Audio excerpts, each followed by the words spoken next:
We are back for the third part of the short and sweet Fischer Random Chess Chessable course. And again, we have with us International Master Balint Nachiajizi.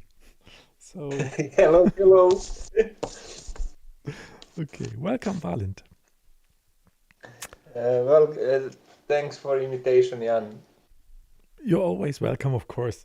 So, I think it is 9:30. We should start right away without a long chit chat. So we just, as always, have to explain what the course is about. It is a chessable course, and it is about Fischer Random. Fischer Random is 960 or freestyle chess, and Grandmaster Wesley So, Super Grandmaster Wesley So, was explaining in the first two parts, well, what do you have to look out for playing 960, and he was analyzing one of his games against Magnus Carlsen for us, where he got the first Fischer Random Chess World Championship title. That was a very cool session, I think, and very instructive, at least for me, and it was nice to also see him on video, of course. So, what's happening here? He explained in the first two parts the castling rules and his thought process, and the third part now is Intro to Tactics. And this is not so much related to 960, except that I learned 960 is tactics right away out of the box. You start, you're right into tactics, because you have 960 ways to enjoy the game, as it's said here on the title. And yeah, it's really just straight in tactics and off you go. So this has, of course, a major emphasis, the tactics, and that's why Wesley So put it into the course. Yes, that's it. So if you like the course, you can also get the full course. This is a free course. It's called Short and Sweet. And the full course is called The Ascent, Wesley So's Fischer Random Strategies and Tactics. But we are doing the short course. Okay.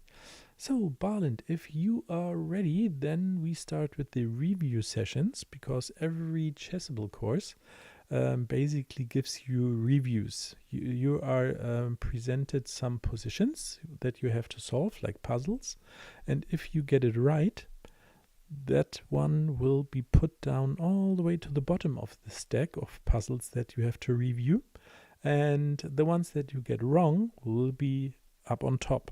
So you are learning exactly what you need to learn. So you don't have to repeat 100 times what you already know, but you have to repeat what you don't know. And that's why this MoveTrainer or called spaced repetition method is working so well. Exactly, very very nice to make to repeat rule about castle, and if I remember what was that was the most important thing we learn for now. Yes. And center control, I also remember. Center control, castling rules, and then just tactics. So I click on review here, and we take a look. It's only 3 that we have to do. And this is so funny. It is out of the introduction, Nakamura against Carlsen. And here it was about castling. It's white to play. And can white castle? That is the question. So to the queen side, he cannot castle because there are just, well, the queen is in the way and so on, and these squares are taken, but he can castle to the king side. And I learned it's just putting it on the rook, and that's what we needed to do. And I suggest for everyone who likes to start out playing 960, try the castling all the time, and you will find out how it really works. Because sometimes when I started, I thought I would be castling, but then it was just a king move, or it didn't work at all, and so it just needs some training, I guess. Yeah. Okay, and we have chess with Excelsior. Was a fun game we played earlier. Yes, I remember Excelsior. We played in the Untitled Tuesday. I will take a look at that game again, and will probably reach out to you. Thank you for joining in here. Really nice of you. Yeah. So welcome. Mhm. Hello, welcome. Mhm. Okay. So, and of course, if you have questions to the course here, don't hesitate. Just reach out, and we try to cover your questions as good as we can. Okay. So here we have a situation out of Wesley So versus Magnus Carlsen. Black can't afford to take this pawn. It is white to play. Okay, it is white to play, and to me it looks like we are close to a checkmate, because if the knight goes c7, it's check. There's only one place for the king to go. It is a7, and we have a lovely checkmate on b7, because the pawn is also protected by the knight. And we'll try, and checkmate. And Barland, I don't know about you, but if this would work for every single blitz game that I play, like seeing it so fast and everything, I would be so great. Just model. Do you know the name of this for this checkmate? I started another course. It was called Checkmate Patterns, and I had like 26 different checkmate names to learn, but I didn't finish it. So here I have no clue, Balint. Every checkmate. I don't know. Maybe we have some even deeper differences between these checkmate patterns, but every checkmate with a knight and rook, I believe that is Anastasia checkmate. Ah, Anastasia's checkmate. Okay. Yeah, I heard that and I learned it, but forgot it. What I never will forget is the blind swine mate. I remember it because it just has this lovely name, of course. Okay, so I'll probably return to that course later on, and then I really try to find out, and then I will quiz you, Barland. Okay, so. Okay.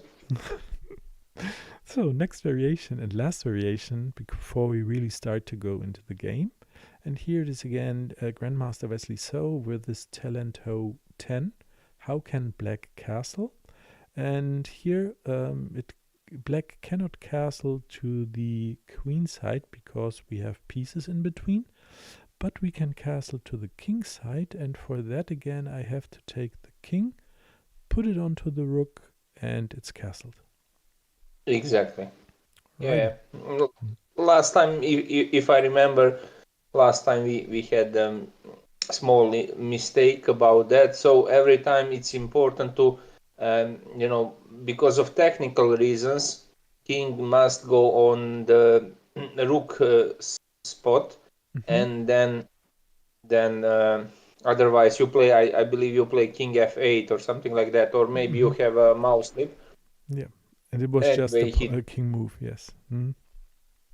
So just hit the rook just exactly put the king exactly on the same square in that move, and that is the way how will program recognize that your will to make a castle. Correct. So we are now into the overview screen here. And it tells us we have 3 chapters. 1 is done, 2 is done, 3 is still open. And we have 22 variations to make today. And if we do all 22 today, we'll see how long we'll can keep up our attention, of course. I'm just shortly curious, just take a look. So for every review you do, you get points. Yeah. And I am at place 182 in this course. So I'd like this gamification. I love gamification. It really motivates me to climb up the ladder. But sometimes we have just people who I think have nothing else to do than doing the repetitions because they have so many points. Yeah, like they just try to stay on top forever on the leaderboard. But again, it's all about me learning, and I shouldn't take a look at other people. It's just a nice additional feature, I think. Okay. So then we just click on Learn and see what's happening. So we are here into the Intro to Tactics tab, and it is about weak pawns. And we just read what it says. It says weak pawns, of course, and the quiz is white to play. We don't have the usual setup because it's 960, Fischer Random, or Freestyle Chess. And now we have to find out, is there a weak pawn? So what I'm doing when I start a 960 game, right at the beginning, I'm checking my opponent's pawns. Is there a weak pawn that I can just attack that is maybe not defended? And so I just take a look. We have, to me, it's a weak pawn, the G7 one, because it's only defended by the king. And yeah, that's pretty much it. So if I take a quick look here, I could take that one with the bishop. Jan, I believe you'll be capable to solve all 22 tasks for very fast. We'll Standard see. Standard tactical maneuvers, ideas. We just have some strange situation with the knight on c8 or cover bishop or immediately open on the fianchetted diagonal. But anyway, the same story.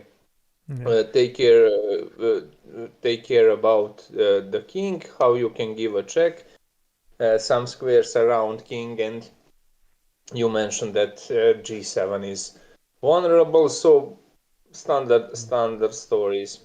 Yeah. Okay. But we'll see some interesting moments how strange these pieces could be arranged at the beginning. So some weaknesses could be really fast exposed, right? In third or fourth move, like f7 in classical chess, vulnerable square protected only by the king. In this situation, we have the same story with a strange situation where we have bishops immediately on the longest diagonal, like in this position. I don't believe this is I don't know, fourth move, and immediately it's over. Okay, so before we go into it, I just see there's a comment from Andrew Pevar on YouTube, and he asks, what is the blind swine mate? The blind swine mate is if you have two rooks on the 2nd or 7th rank and are able to mate with them. Yeah, the king usually is on the 1st or the 8th rank, and then you just bring over your rooks and mate the king. That is the blind swine mate, in short. Okay, so Balint, here I would take the pawn, and that was not correct. Why? Yeah, now I get it, of course. Okay, so if he tries to prevent the checkmate, move order, as always. So if he prevents the checkmate, I get his bishop. So, and with my move order, taking first, it is just winning a pawn. And of course, winning the bishop is way better than winning a pawn. So, pawn, exactly. I scratch my head and I won't move that fast anymore. Yikes. Okay. Okay. You promise? I promise. Okay. Okay. So, okay, and it is already over. No explanations, but let's see if Wesley So gives an explanation for this one here. I click on play and we'll see what he says. If he says something, I don't know.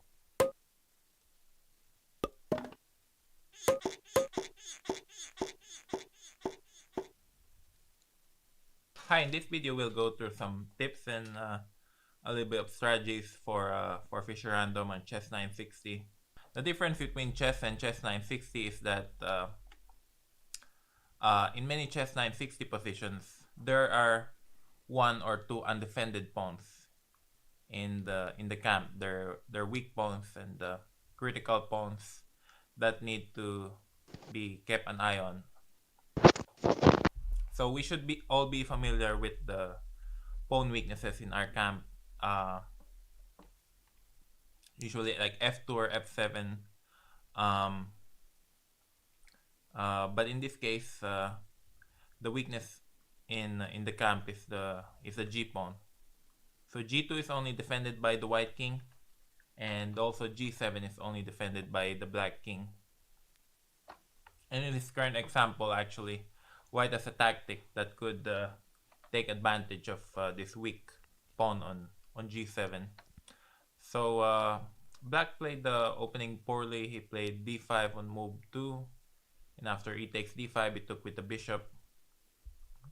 Now he's got two undefended pieces. He's got two undefended forces. So the pawn on g7, the bishop on d5. And he's only got one defender for the pawn on g7. That's the king. And white has one attacker on g7, in this long-range bishop on g7. So here in this position, white could actually win a pawn with bishop g7, followed by king g7, queen e5, and check, winning the bishop. Enough to win material. But also there's an even better move, queen e1 to e5, by the way. I learned it the hard way. Threatening to give checkmate on g7, and also threatening to win the bishop on d5. And black has no possible moves that will defend both g7 and d5. So I'm sorry, and I have one suggestion. Yes. Instead of watching these videos, maybe should be more interesting to explain with your words, and I'll be here to judge is that move correct or not. We don't need so deep explanation about this. I believe it's clear. So instead of Wesley's law, I think it's better to show to tell your words and your way how you figure out this, because the tactic is tactic everywhere. In chess 960 or classical chess, this is a pattern about double attack, and after just one move you will get the winning position. Balint, I'm so happy that you're saying this, because right at the moment when we started the video and I was seeing this, I was thinking like, wow, this is super boring now. Yeah, if I would do the course alone by myself, it would be helpful and I can check if everything was right. But as we're doing this together, and I just explained it, I think, pretty well, except for making then the wrong move. Yeah, I think this is a pure repetition, and we are ready to move to the next section. Literally, yeah, exactly. You said everything what needs to be just so speaking, slowly, and obviously it is. Okay, thank you. It is the reason why this movie is the best. Very helpful, and I think good. Okay, thank you. So we have awkward pieces on the first rank. So we check the awkward pieces on the first rank. Let's see here. Who are the awkward pawns? So you have a hint with the words. So yes. So I think this is. Yeah, the rook on g1 is awkward because it's not defended, and the pawn in front of him, like here on f7-2, is already gone. So if I somehow could attack it, it would be probably real nice. And I think the best move here is queen to c5, because it attacks that rook. Exactly. And there's no way to, well, really defend it. Like, he could bring up the pawn, the bishop, I take it. He could bring up the queen, I take it. And then I just, straight go to... We have, in classical chess, we have similar position like this, or just similar trick. And that happens in Queen's Gambit. Do you know that pawn sacrifice, d4, d5, after that c4, that Queen's Gambit idea to sacrifice the pawn, and when you take a pawn, e3, if black starts to protect that pawn with b5, then at the end, after a4, c6, ab5, cb5, we have a queen f3. Queen takes the longest diagonal, aiming the rook on a8. I know it's maybe difficult to imagine, but anyway, the same story. Rook stays opened completely without pawns. As you can see in this position, we have a pawn chain g2, f3, e4, d5. Very long pawn chain. but completely exposed that a7 g1 diagonal. Also, the problem is queen doesn't protect some squares and completely badly spotted two knights on h1 and e1. So rook immediately stays under without help, and he's going down literally next move, or some pieces must be knight f2 sacrifice to take h1 for the rook for escape. And But Bali, anyway, piece goes down. yeah. Do you know what I'm I sorry? find Yeah. most interesting? It is that you think I'm able to follow when you're telling me squares. I was able to follow the first 3 or 4, and then I was just like taking a look at the board here, and then thinking where, when, what, and then you just kept on saying moves, and I was just like, I'm lost. I have no clue. But of course, That is really old trick in Queen's Gambit. So Queen's Gambit, when White goes with a d4, d5, and c4, that Gambit story, do not take that pawn, or you can take that, but do not try to protect him because of vulnerable longest diagonal h1 a8, and then we have queen f3, the rook goes down. The same story as we have here. So yeah, queen c5. okay. Some of the viewers, I believe, should know that trick, of course. Yes, I believe so too, yes. And I'll, as always, if you want, I'll show you after. yeah, we just keep it in mind, and then we take a look at the end. That's okay. Okay, so next variation, I believe. So, this time the text doesn't give me a hint. It's Sergei Grigorians versus Alessio Viviani, and it's white to play. So, if I am white, I have to check what's happening here, what is hanging, what's going on, and so on. So, I have a lovely first move. I think it is bishop b3. But for bishop b3, he can bring up the pawn. I could take the pawn. He, yeah, well, has to take with the bishop, or I just move on to d6. So it's just an in-between battle. So basically with that I win the rook. Otherwise it's mate.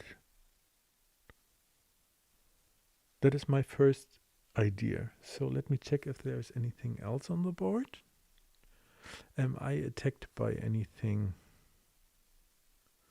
It's my move. I believe to make these problems easier, we need to take two patterns from the classical chess. First of all is how we can give a check. That is the first one. And second one, very important story is unprotected piece.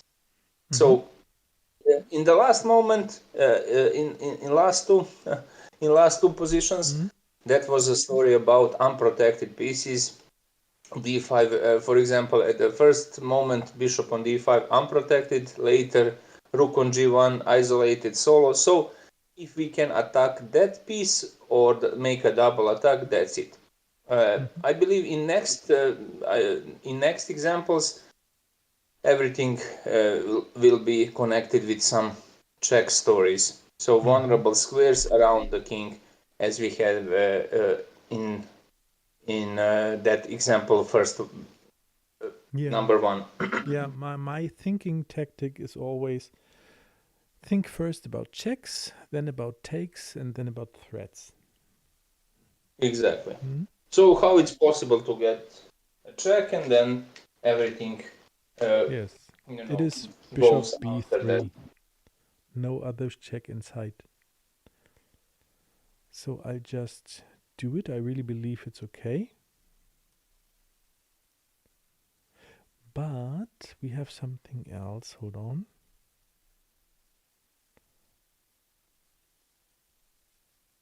I'm just thinking again about the pawn situation here, what happens. So if he brings that one up, and I'll take with the bishop, then with the pawn. Then we have a problem here, but this is defended by the knight. So I just go here, and it is okay. And he doesn't explain via text why it is okay. So Balint, let me just check what happens if he now puts the I will help you. I will help you with that explanation. okay. Mm-hmm. So basically, will he play rook f7 to give you some quality? No, he will not. The other moves, Mm-hmm. he can cover that with the bishop, queen, and pawn, theoretically, right? So all pieces, pawn Yes. d5, bishop That d5, one, queen pawn. e6, and rook f7. Yes. Mm-hmm. So the most logical and forced move is move d5. The pawn, yes. Black will push d5 pawn, and after that, of course, if you still want some pressure, you will not take that with your bishop, because after that, the fire is off. Bishop d5, and you have to take with the pawn, without check, without threats, giving just one move for black to save some of his weaknesses. Instead of that, another forced move is if you take that with your pawn, because your turn, I'm threatening the same, d6, right, to open that vulnerable diagonal, and obviously black cannot cover that on the proper way. Maybe he can block that pawn. First of all, when you push d5, white just takes that and he's pawn up. After that, black has to play another defensive move like knight d6, giving up another pawn, queen e5. And in that case, I believe you are immediately much better, because you are two pawns up, and also you have a threat to trade the queen with a queen e6. And with that move, you are digging deeper to unblock that pawn. Queen e6 is almost checkmate. If he trade the queen, you will take again with your d pawn, again threatening e7 check to have a discover attack with this bishop on b3. So he's sniper on the roof, and no one can touch him, and no one can block him. Everyone who step in front of him, between him and king, just die. And That's I was able to follow without moving pieces on the board, Balint. Bravo. So right. Just push yourself, and it's not super now, super science. Just don't be so fast when explaining. I really need to take the time for C, and then sometimes I'm just emotional, and I'm blah blah blah. I know. I need to slow down. Okay, but yeah, you understand this. Okay, so it's black to play, and let's see again what could be done. Of course, again, chat, if you seeing it faster, just write into chat. Andrew was just writing. Sorry, you guys know I have this monitor here and the chat monitors there. So sometimes I just take a look at the game monitor instead of the chat. So Andrew was saying, any tips to notice the loose pieces like the variation you gave? d4, d5, c4, like I've missed a queen d5 tactics like this. Okay, so Andrew, I believe that was to the past situation, and I'll take a look a little closer to the chat window for next time. I hope that is okay with you. All right, so sorry for missing that while we had the other one up on the board. Okay, so here, what do we have? Let me check.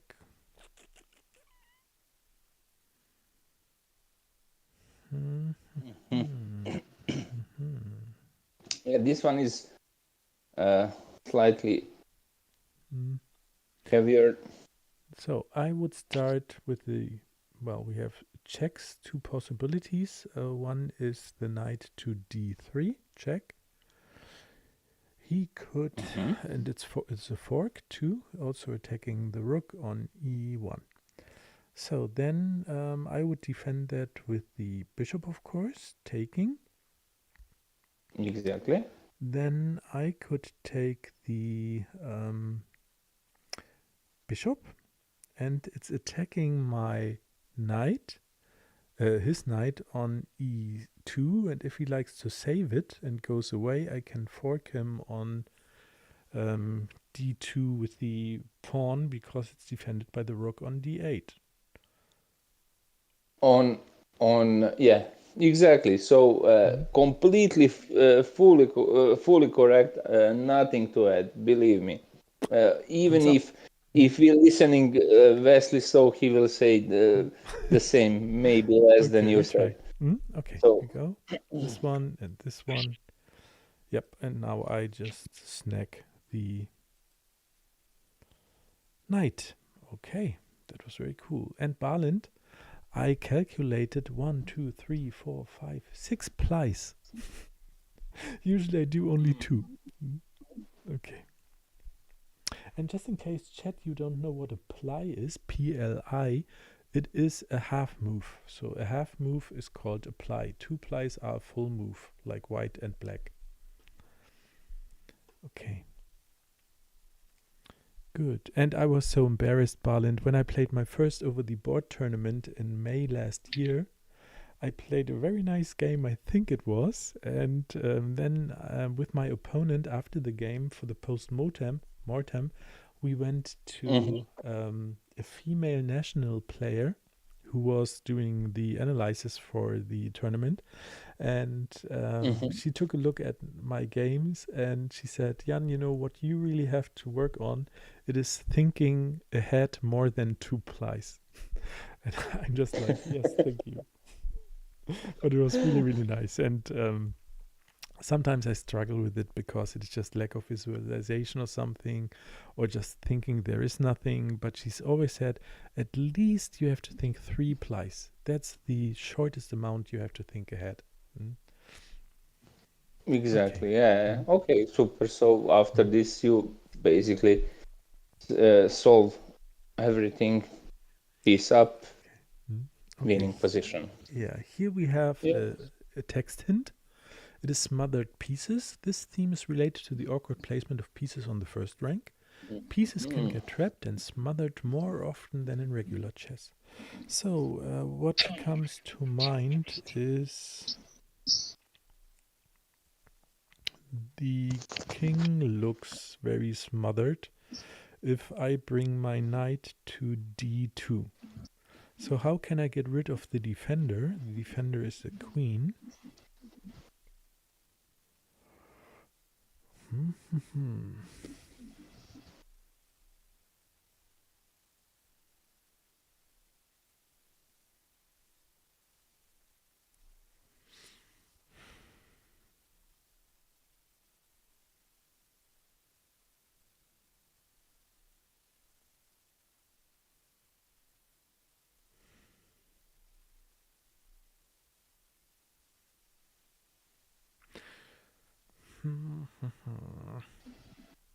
I think I could attack it with the bishop from g8. I go to c4, attack it. If she takes it, I just, well, as I said, place the knight on d2, and we have a checkmate with also a fork to the queen, which is not necessary anymore. But I saw a retreat square for the queen, and that is the rest of the, well, basically it's only one, and that is d4. So she still could go to d4 and would still defend. And then how can I attack that? I would. So how to attack the queen on d4 squared? Imagine immediately transfer these pieces in your head. So basically, you have starting position. Just try to upload this in your mind, and later just with visualization, you can just move your pieces in your head. So you can close your eyes, imagine the board, and then imagine next, as you said, 1 ply, 2nd ply, and 3 ply in front. bishop c4, only square for the lady is d4 to protect deadly square d2, right? Avoiding smother mate. And now we have another job to move her again. Queen f6. I think it's not the best move. Queen f6 gives white some strange way to defend. That is a knight takes on e4. Taking the knight protects the d2 pawn. Instead of that, you should attack. Sometimes attack must. We have different types of attack. Someone telling me that, I attack him. How you attack him? With your rook, you attack his rook. So that is not attack. You must attack. If you said attack, that must be something cheaper than that piece cost. So pawn c5, exactly. I thought either knight e5 works, but that doesn't work because he can go back on e2, and if we continue with bishop c4, white has d3 move, and to cover that attack, and queen stays pretty safe on e2. So you can go, you solve that, bishop c4 for sure. Yeah, I'm just checking the knight thing. Yes, correct. Okay, so we go. Correct, and now the pawn move also correct. And yeah, now some stuff about how to give check, or where is the most vulnerable square. Okay. For king. Good. Alrighty. So the next one, no text hint. It's black to play. No text hint. Well, this is pretty standard story. Oh, you already saw it. I just have to find out what are the pieces on the board. Okay. You have a long castle, hetero castles, everything normal. Rook lift on a5, knight on c4, vulnerable square b2. Some geometrical story with the queen and queen on f3 and rook on d1. So will we play something like bishop g4 or f5? I'm sorry. Yeah. Think about this. Think about your move. Yeah. Always remember, Balint, I'm very old. Just pyramid story, First of all, king, unprotected piece, geometrical stuffs, some possibility to get check, and very fast you are climbing up to the correct solution. Anyway, take your time. Sorry to Thank you. Speak a lot. It's needed. Yeah. It's needed for sure. Okay, so this looks totally strange to me because I don't see something immediately. What I do always first is I see if are there any checks, and I see only one check. That is the queen move. It is d4. So then I will just be retaken, and I lost my queen and would be very unhappy. So that cannot be the move to go for. So we have a take, which is next. And, well, the only pieces that I could take, they all look super bad to me. So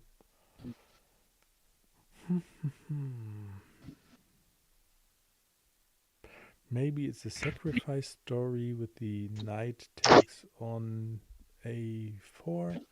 He retakes, my queen takes. Now we have a check. He has to go away, and then I have a lost knight. Exactly. First of all, also for someone, knight a3 is a forced move, ba3, but it's not. White can give up. Hold on. A knight a3, yes. Okay, then again. Not knight a4, knight a3. Someone thinks that ba3 is a forced move. Actually, it's not. You don't need to take, and you'll waste one tempo to take a pawn and one tempo to go back with your knight, right? For that time, white maybe can arrange something stronger and making some bigger threat. Instead of that, if you scan every piece, one by one piece by your opponent, you'll see one piece is in some uncomfortable situation. You can use that and you can expose her. Yeah. Find which one is the most vulnerable Just in the piece. meantime, sorry for interrupting. Andrew Kivar, if you're still in the chat, F5 was totally correct in the situation earlier. And I again forgot to take a look at the chat. I'm so sorry. So if you're still in there, it was correct. And I again took a look too late. Please just give us your suggestion for this position right now. This would be cool. And I'm taking a look then here. Okay, so Balint, as you said, taking a3 is not an option. We need to take a look at something else. And we have a nice pin if we could bring the bishop to g4. So that is not protected. And if we start protecting it by playing h5, then he is not forcing in any way. It's threatening the pin, of course, but again, I don't see anything that would just Andrew, there you are. Okay, nice. So here I really struggle. So let's see what else we could do. I think the bishop on e4 looks kind of ugly, especially if I play f5. Andrew, you meant f5 here. Now I get it. For now, yeah. Alrighty. Sorry, I interrupt you. He said for this one exactly f5. Yes, it was. I thought it was the pawn move in the position before, but that was not f5. But it was f5, wasn't it? Well, anyway, we don't care. So here I would also play trapping the bishop here with f5. Only option he basically has is to take something with him while he goes down. Yeah, and that is not enough for the future. Yes. Okay. So Andrew, if we play a game, it is now 1-1, I'd say. Okay. Okay, next variation. Okay, yes. What is coming next?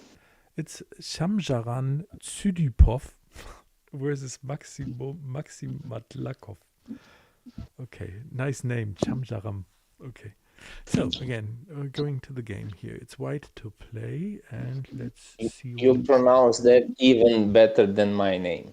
So I'm super satisfied. I'm sorry. This one. No, do not do that. It's okay. It's perfectly fine.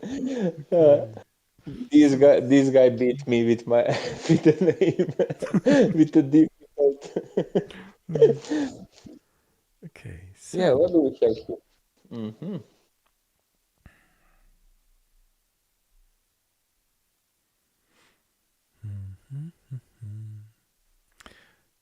when I can chase his queen away, I have a lovely knight that I win. If he needs to retreat to a7, I smell a back rank mate. So let's see if this is possible somehow. Pawn to b4 maybe? That would threaten the queen and attack the knight. So he has to go away with the queen, and if he likes to keep his knight, then he goes to a7. And if we have that, we only need to get the knight out of the way for the back rank mate on d8. But That fact is crucial for this example. I'm sorry. That fact, when queen step on a7 square, she just blocked the exit for the king. And yes, you need to find a way how to use that back rank story.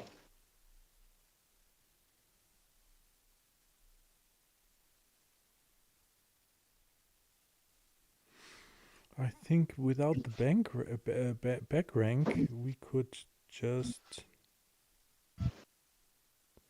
go knight to c2. So we have a double attack on the knight and the back rank made threat. And he cannot defend both threats. Also, even stronger way to do that is knight b5.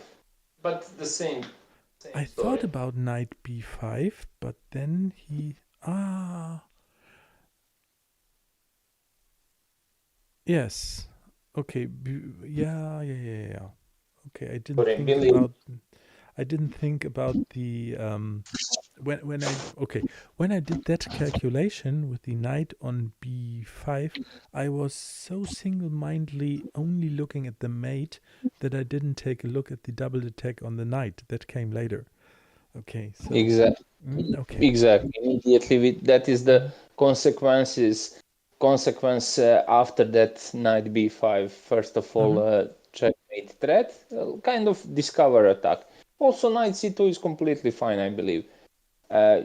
Every time, really rarely, we have positions where you can play several moves. Even several moves that is almost impossible. Sometimes we have choice between two moves, and in 90 percentage, you must pick one, and just one way is right way. In this situation, I believe both ways works, and that is in, as I said, really rare percentage of that doubts situation where to go. Will I play with my knight here or here? Will I attack him for left side or right side? Usually we have some reasons why this not the second choice. But in this position, I believe both moves lead you into the same ending. That is, you will take his knight, and then we will have be piece plus. Yeah. And then we have the 50-50 chance. Like, do we get an alternative? Alternative means it's a super move, As I but not told the you one earlier, exact. every time is a B variation. Do not ask me why, just pick that B. So knight c2 is probably variation A. I believe knight b5 is the best one. That is a B solution. There came something super strange. It is the queen to... okay, so I think I have to calculate again. I didn't think a single second about this.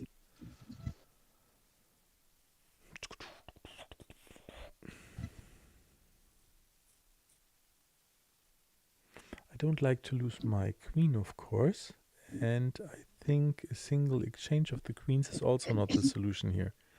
So yeah, this is strange. I was super confident I found that, and also I didn't mention it at this moment. But geometrical reasons, knight is very badly spotted there on a3, and very nice study with how to dominate knight. Basically, you are just searching some geometrical stuffs. Imagine, look at how your queen dominate knight, right? Every square, every forward jump square is protected, by the lady. So you need to push to transfer your bishop on that square, and you have a force way to do that.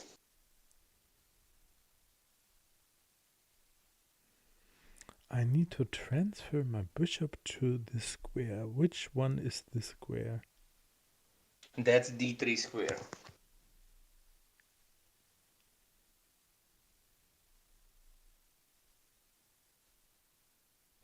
Yeah, so basically, isn't it just protecting on e2?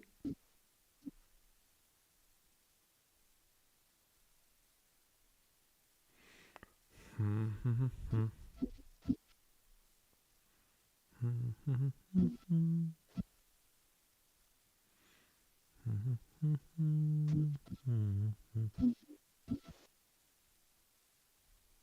the question is how to put bigger pressure on that queen. Another attack, like we have unprotected queen, so protect her in the same time threatening.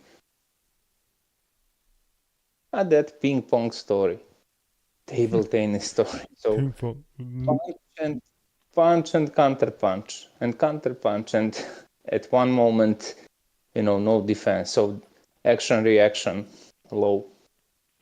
He attacks your unprotected piece, bring something, force him to do again something forced, one forced move, lead you into the winning position because knight is completely trapped and stuck there on a3 square. No exit for him. So I take a look at chat, not to forget if there is something. No, it's not. So maybe Andrew also doesn't see it. We'll see. And here I'm kind of stuck. Andrew, help us, please. So I will just go through the ideas that I have here. What I think could be very nice is, of course, the knight on c6 check, but that would be useless as the pawn could just take it. So, or the queen could take it, but or queen can take it. So that doesn't make sense at all. So I missed queen c4 also. Strange tactic, but you have, like you said, one play, three player in front. So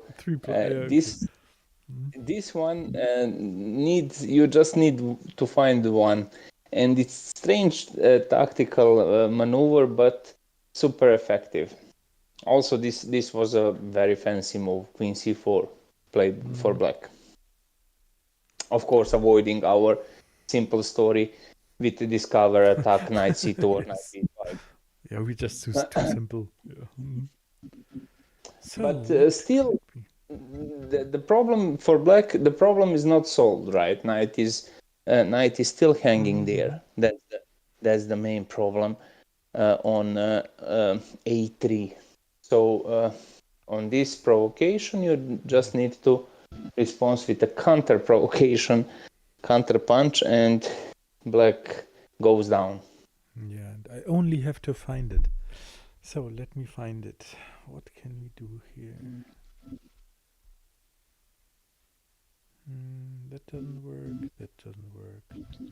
So the knight is probably out of the equation. I don't see anything because the queen is under attack and not protected. So we either have to protect it, but if we protect it only, it's not a...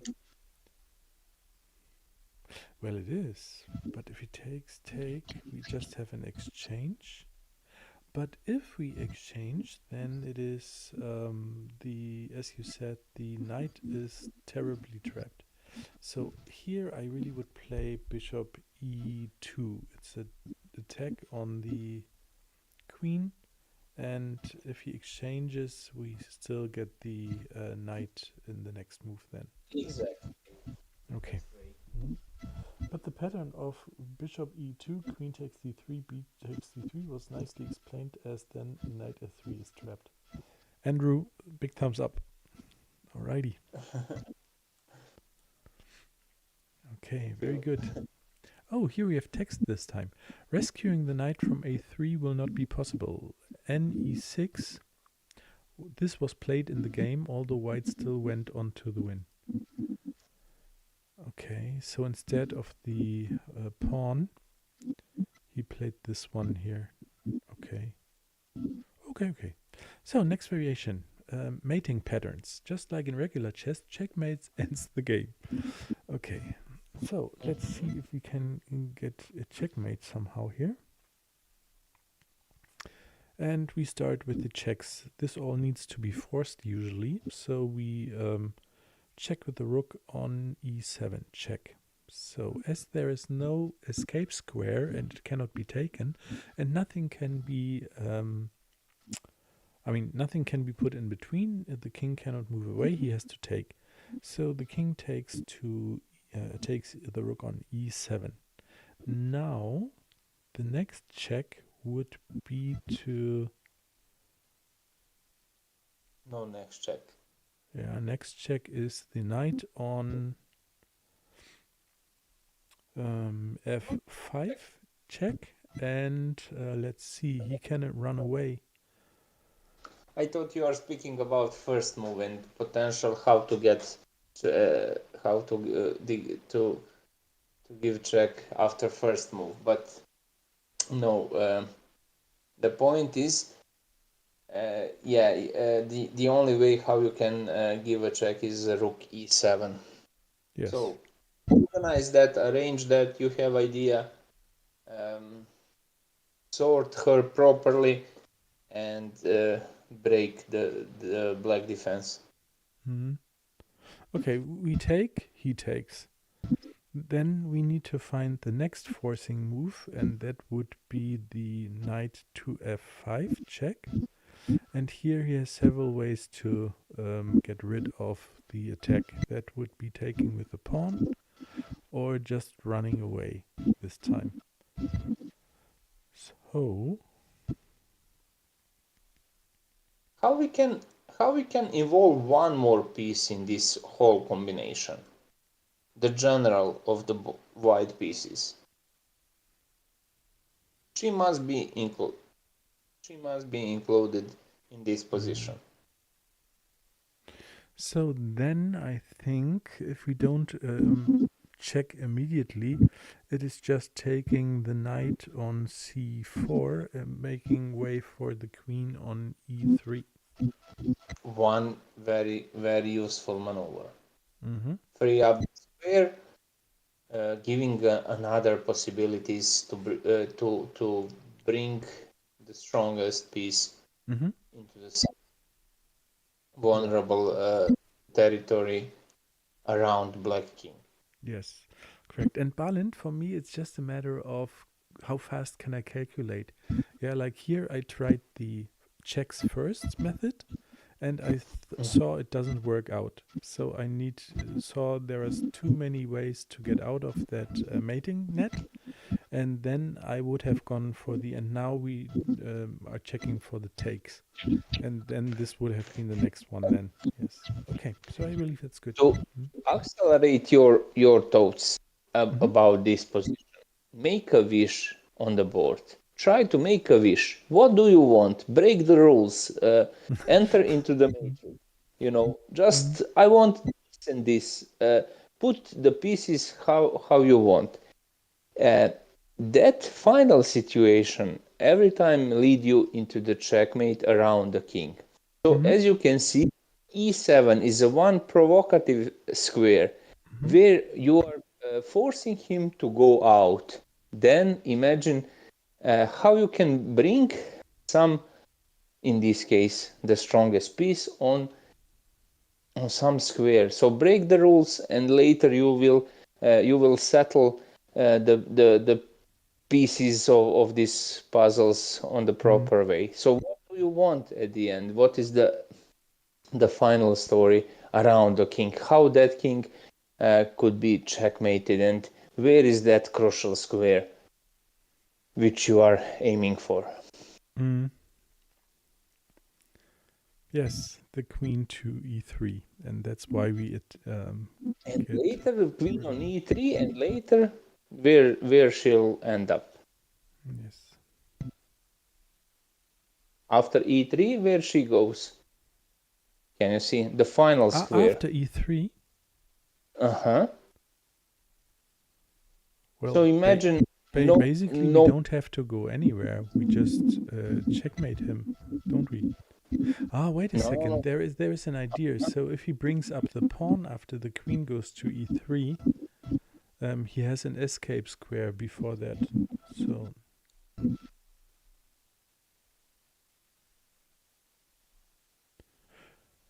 where where do I want it? Basically, I want the queen on e7. That would be nice, protected by the rook. On e6, also protected by the pawn. That is more realistic. And with that story, queen, we have a very nice situation. Queen and bishop making that X. Balint, I don't know if you know, but isn't I don't know. I'm calculating so much slower than you do. So if I bring the queen out now to e3, he can basically bring the pawn and then escape with the king, I think.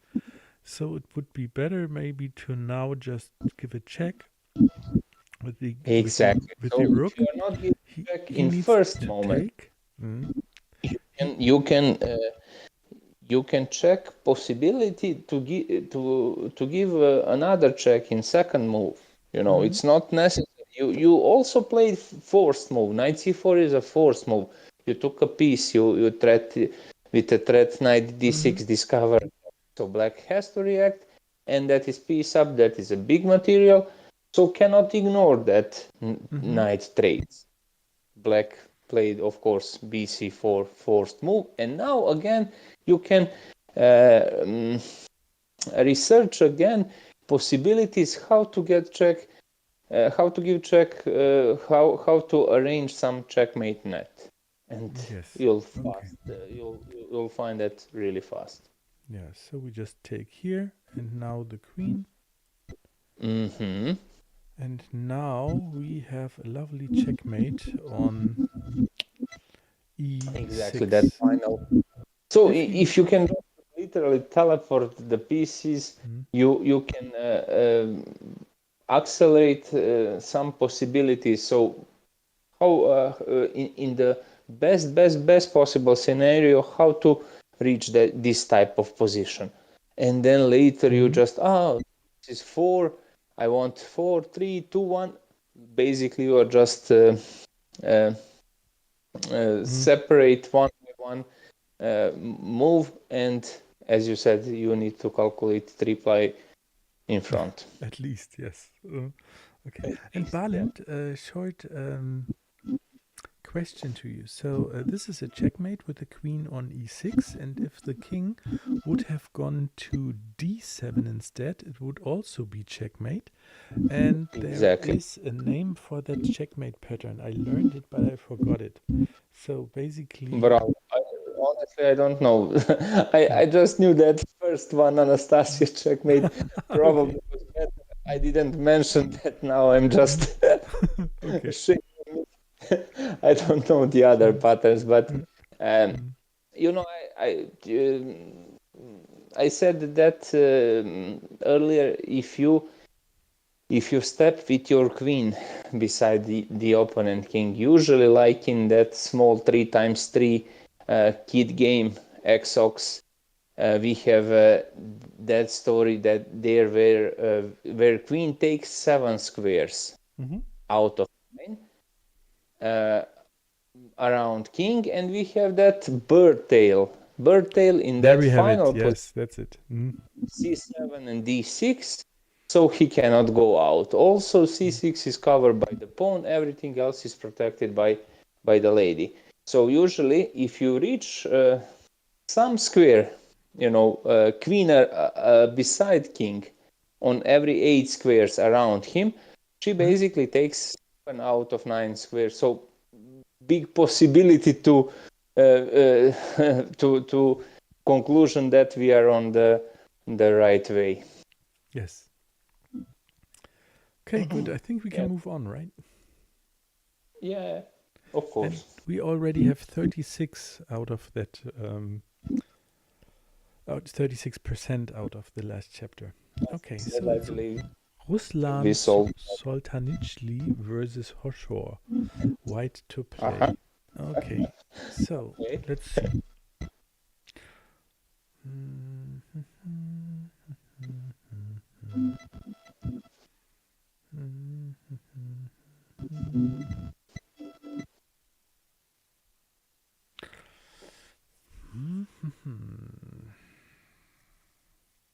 I have so many great ideas already, but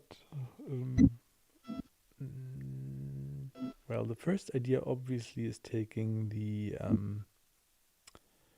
rook on f7, but I think there is a mate somewhere, and I exactly know where it is. It is coming in with knight to g6. Exactly. Yeah. So if I take, if I go knight g6, he has two options. He can move the King king, on c8. but if he does that, I can just take his rook on.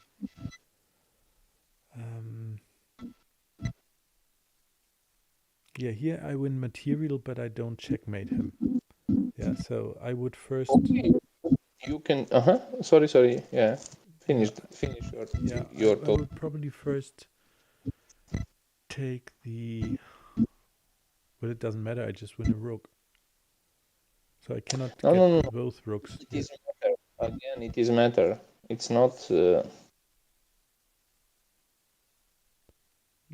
You must pick. You must find the order. How you will. Which one goes down first? Move If you order is take the. so often a thing here for me. Okay, let's again try. So we go g6, check. He goes out of the way to g8. Then I can check him with the bishop, and he would probably take with the rook. Otherwise, I would take his rook in the next move. And then we have this and that. Take F7. Can you take the other one?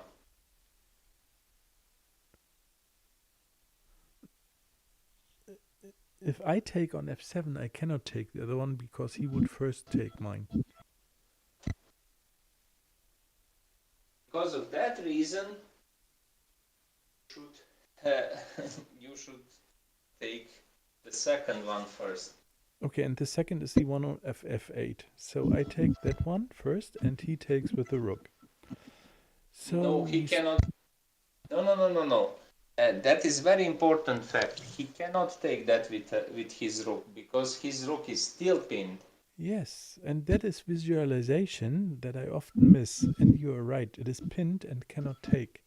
So he has to take g8. So basically, try to with visualization, you must erase the past. Erase this position, erase in your mind. That is just a starting. That is a spark, and that goes. You need to follow that. That was past. That is just the first moment and no exist anymore. So you are going after that. What is happening? So try to move that pieces, give them life, and that is much easier. Forget about this position. This position that is a starting spot. Install this picture in your mind, and later move that from your head. Literally, do not use anymore your eyes. Yeah, it's difficult. It's really difficult, and I have to train that for sure more. Okay, so I take on f8, and he has to take with the queen or the king. Or king, or anyway, he cannot take that with his rook. So in that case, that is a big material, and you'll take two quality. Knight for the rook on f8 and bishop from d5 for the rook on f7. Two quality And up. that is the solution, I think. If he takes with the pawn, let's check that version. Yeah, so I give him a check. He takes with the pawn. I retake with my pawn and attacking the king and the. In that case, you just attack the rook, and the one that is less important fact in that position, you are moving directly with the threat. You open H file, so your general will be activated there with deadly effects on his king. Yeah. So I just check again. So g6 with the knight, check. He takes with the pawn. I take with the pawn. And then he basically Need to cover has h5. to go. Basically, queen comes up h5, correct? And then he is dead because he cannot get the rooks out of the way fast enough. And the checkmate is on h7 with the queen. Unstoppable. Lovely. Okay, that was a brain teaser for me, a brain fryer. It was tough. Okay, so but let's go. That is a Now he story does like in chess, bishop sniper on a2 g8 diagonal.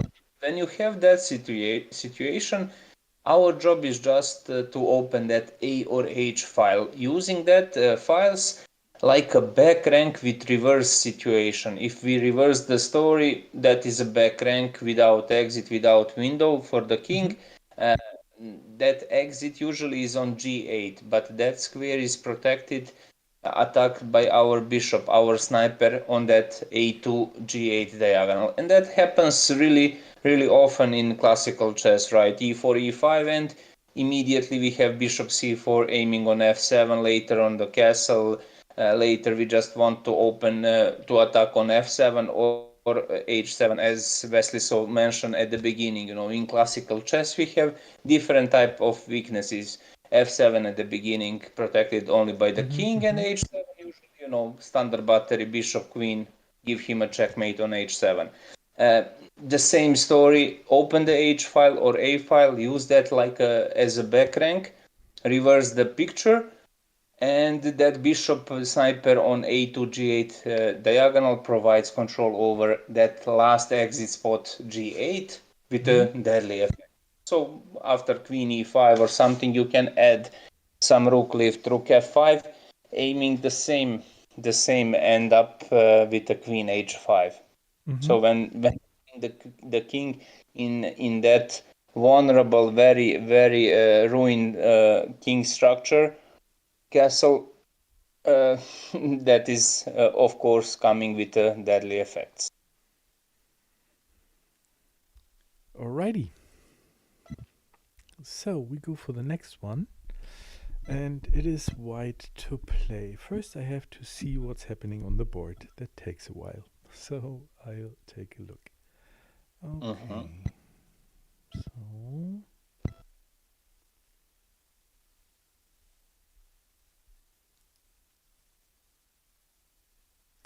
I have a lovely idea, of course, and I think it is b8 check.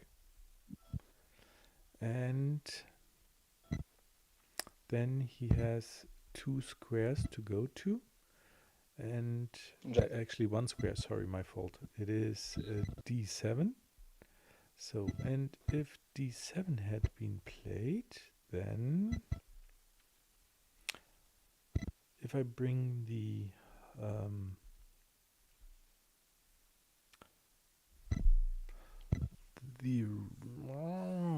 I'm still missing it. Okay, so if I then check him with the pawn on c6, he has to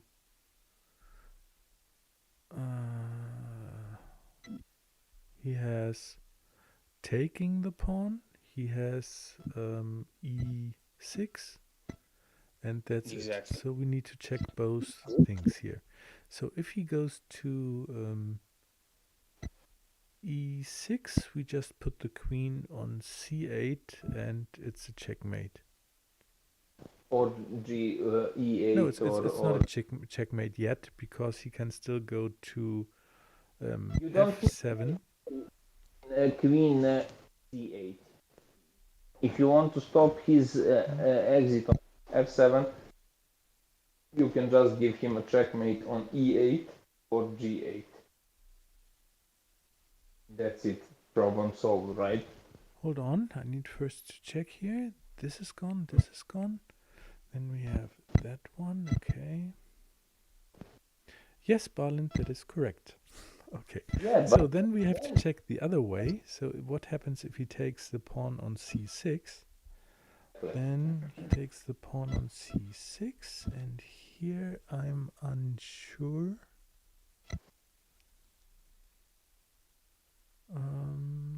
I could give him another check now on knight to e7 check, and he has one square to escape to. That is back to d7, and if he goes back to d7, we have a problem because the knight is not protected and the queen cannot give a checkmate. I don't see it now. So what? Basically, we could just play queen takes c7 check. So then the no, that doesn't work. Of course, I'm just dreaming here. So he goes back. Sometimes your thoughts are completely dislocated because you are going so deep without fundamental basic facts. You try to fix your thoughts with that ideas. If I manage that, to force him to come on e6, right? That is deadly effect. Queen e8 or queen g8 checkmate. So your problem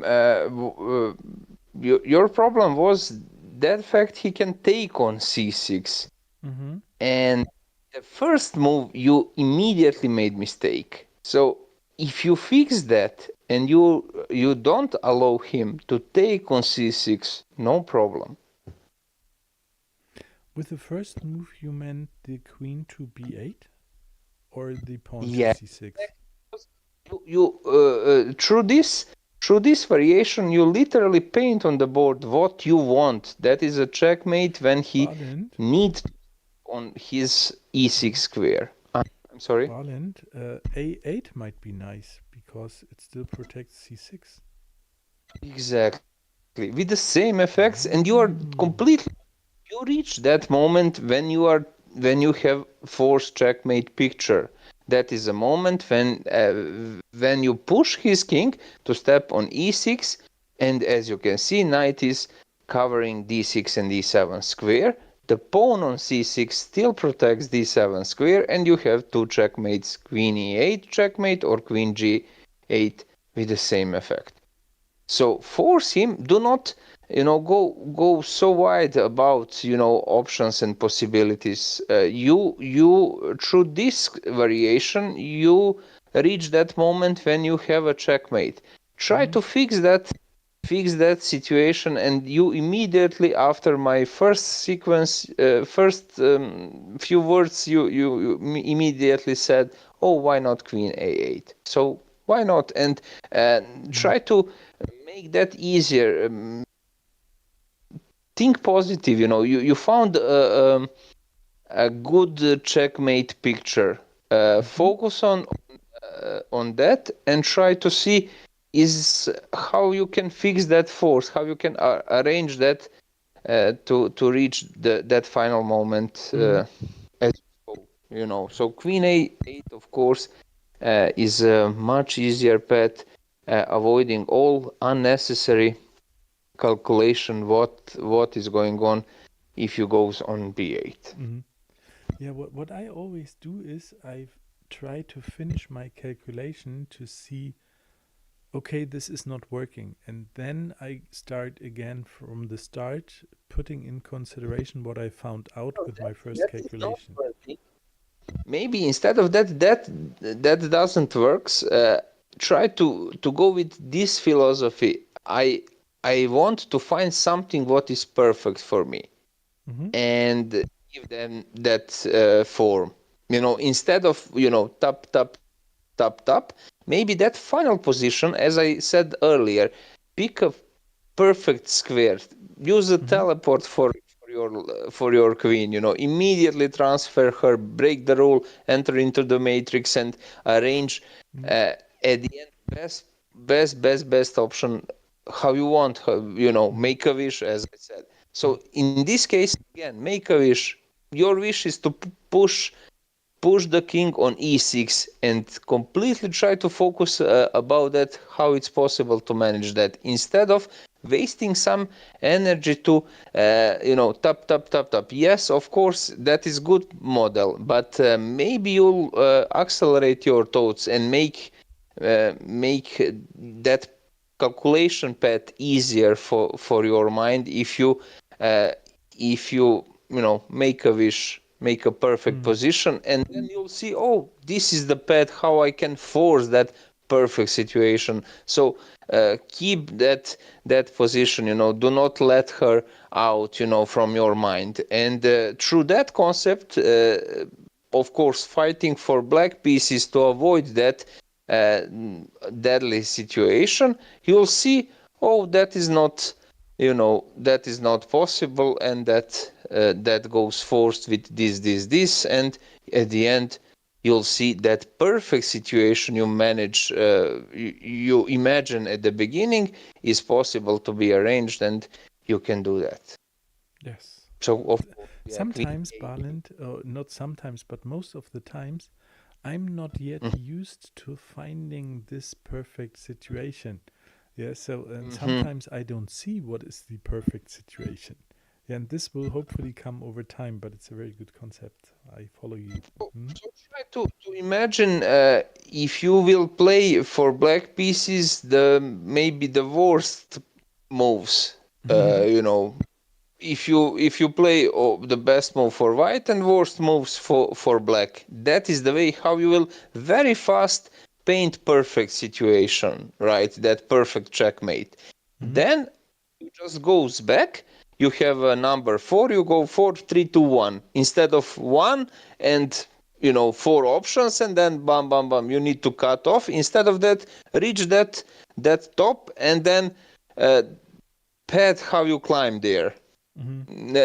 Reversible situation. 4, 3, 2, 1 instead of climbing 1, 2, 3, 4. Reach that top, that perfect situation, and then you can see what is the path, how to manage that very fast. It's much easier because you know what you want. You know how you saw that picture from the top. Okay. Alrighty. So we have a congratulations from Chessable, because I set a goal to study 1 hour on Chessable every day. So they, with the gamification, they motivate me. Great job, keep it up, continue. Okay, so Balint, I don't know about you. I need to drink something. My head is hot from thinking, and I need to drink something. Hold on. Maybe you hear that already. I took some water, of course, earlier because I speaking so much, and I'm staying without. I need to hydrate myself. Yes. So Andrew, he left us off to bed, which is probably also a good idea. Hold on. So next variation. Pins and unpins. It's important to be particularly alert for normal tactics in Fischer Random. The unusual placement of the pieces can trick our pattern recognition, so you should always be ready. Pins and skewers play a big part in Fischer Random, like in every chess game, I believe. Okay, so black to play. This time it is black to play. We are probably looking for pins and skewers. Okay, so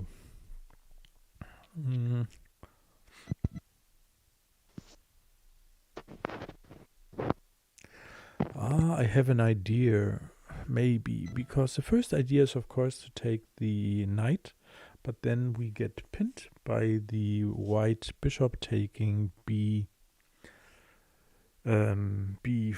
and that is an absolute pin because the king is behind it. And that's why I think it could be nice to first play c4. But if we do that, the knight could just snag our b8 bishop. So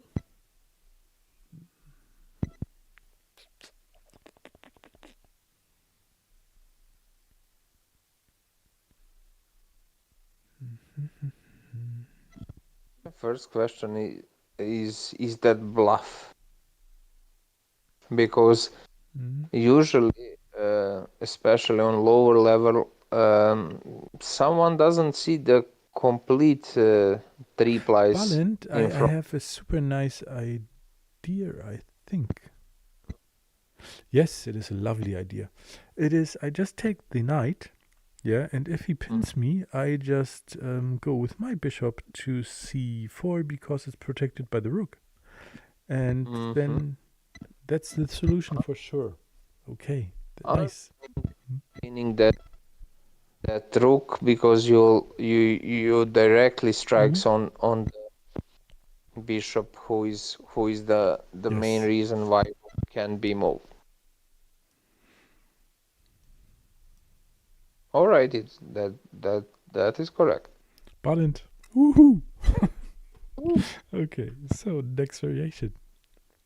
So this could be added in some chapter, traps and counter traps. So seems like oh yeah, you are stuck and you are trapped, but then a very very heavy repunch, how to say, and that counter breaks that pinning with deadly effects for white in a previous situation. Yes. Of course, you can see he's some provocative story. Every time is something's hanging, right? And you all the time you should check, is that a bluff or not, you know. With the simplest situation, what if I take? Of course, you are aware that could be that is I'm sorry, that could Bless be you. that is a, how to say, some danger moment, but check that, you know, that is every time useful. First contact, what if I take? I need to check, Yes. is there any consequences for a simple. And remember, I always think only 2 plies. I don't think 3. This was a special occasion, a perfect example for that. Yes. So wait for me to calculate, is there 2 plies enough or not? Yes. Balint, I have an idea. I mean, we are just 50% through this chapter. Yeah. And I believe it would also take us like at least 1 hour to get the rest done. I still have to do the World Championship recap. So I think this would be a perfect moment to postpone the rest of the chapter and the course to next week, if that is okay with you. If you want, yeah, that is okay, because I understand your will to see that match for the world title, to solve that problems, and to you know, continue with that stream you start with that course you start about every game and tactical options on the on the actual world champion match. So your wish, it's completely understandable, because save the energy for that course if you want to. Yes, I want to, because I'm sure I have to do like 25 reviews before the actual game starts, and it will for sure take 1.5 hours at least. Yeah, and I'm also so curious to see how Ding won. So that is very exciting for me. Okay, Balint, then if you are free next Tuesday again, we continue this one here. And Tuesday, same time, same guys, and I hope more guys with us into the chat. Thanks to Andrew. Thanks to all of you who follow us and who was with us today. And yes, I believe we'll finish this course on Tuesday. On Tuesday, that will be a part 4, and that is probably the end of this one. Maybe we'll arrange and we can settle up the next one. Super nice. Alrighty. Then Balint, thank you again, and I'll set up the stream for the World Championship match number 12. We're doing 1, and we will solve problems exactly from that game before we take a look at the recap. And yeah, just join me for that later on. And Towercom is here. Towercom, nice. Towercom is the guy from the Chess Dojo who's always following the World Championship sessions with me. So you're just joining at the right moment, Towercom. We're just finishing this stream, and in like 5 minutes, I'll be online with the stream for the World Championship course where we learn instead of only watching. Balin, thank you so much. Yeah. It was a great pleasure. I enjoyed these sessions with you immensely.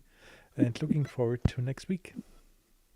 You're welcome, Jan. And I just want to say that you have a nice company for your next stream all the time, as you mentioned. And I wish you a good focus and mighty ideas to see everything what Dingliren played in a previous 12 game, and that was an amazing game. I hope you'll enjoy, and as I said, I wish you a good focus and good luck to be on to give your maximum. I will always. Balin, thank you and have a very good night. You're welcome. See you. Bye-bye.